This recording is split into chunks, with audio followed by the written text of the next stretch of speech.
मंडळी नमस्कार, रामकृष्ण हरी, जय गुरुदेव। आज आहे 13 मे आणि 13 मे म्हणजे परमपूज्य श्री श्री रविशंकर गुरुजी यांचा वाढदिवस। श्री श्री रविशंकर गुरुजी म्हणजे जगाला लाभलेले आध्यात्मिक मानवतावादी वसुधैव कुटुंबकमचा संदेश देणारे धर्मगुरू आहेत। आणि वसुधैव कुटुंबकम म्हणजे ही पृथ्वी म्हणजे एक कुटुंब आहे, एवढं उदात्त धोरण जे की ज्ञानोबा यांनी ठेवलं होतं। हे विश्वची माझे घर म्हणजे हे विश्वच माझं घर आहे। त्याच पद्धतीनं पृथ्वी हे कुटुंब आहे। मग त्याच्यामध्ये प्राणी आले, पक्षी आले, नुसतेच केवळ सगळे देश नाही।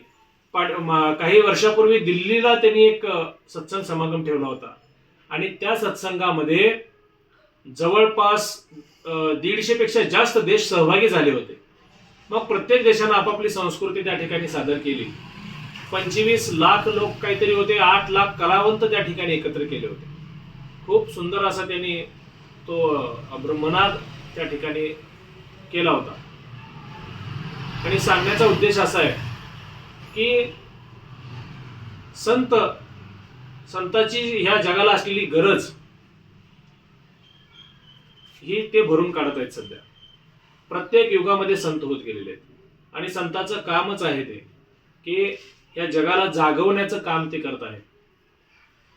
गुरुजींनी त्यांचा जन्म 1956 साली झालेला आहे।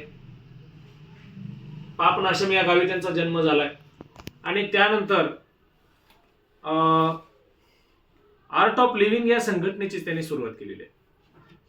आर्ट ऑफ लिव्हिंग मध्ये काय आहे तर जीवन जगण्याची कला आणि ती कशी असावी, जीवन आपण कसं जगलं पाहिजे, मग त्या साधनेतून आपण जीवन कसं जगावं हे गुरुजी सांगतायत।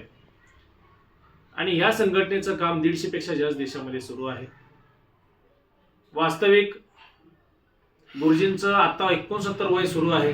69 संपतायत, 70वे वर्ष त्यांना सुरू होतंय।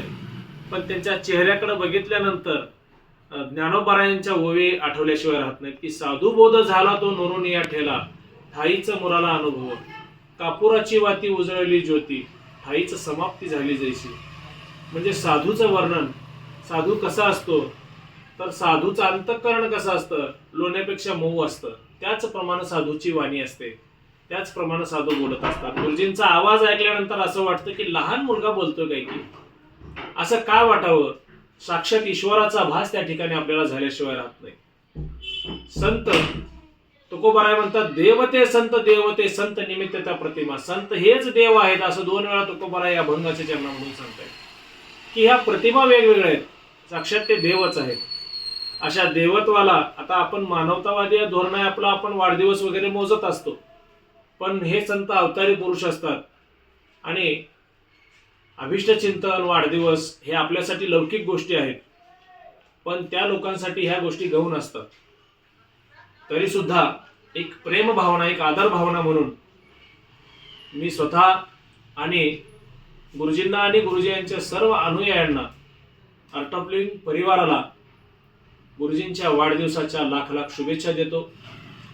भगवंता चरणी, पांडुरंगा चरणी प्रार्थना करतो की गुरुजींचा सहवास, गुरुजींचं मार्गदर्शन या संपूर्ण जगाला अखंड मिळत राहो आणि गुरुजींना उत्तम आरोग्य लाभो ही प्रभूचरणी प्रार्थना करतो आणि माझ्या शुभेच्छा व्यक्त करतो। रामकृष्ण हरी, जय गुरुदेव।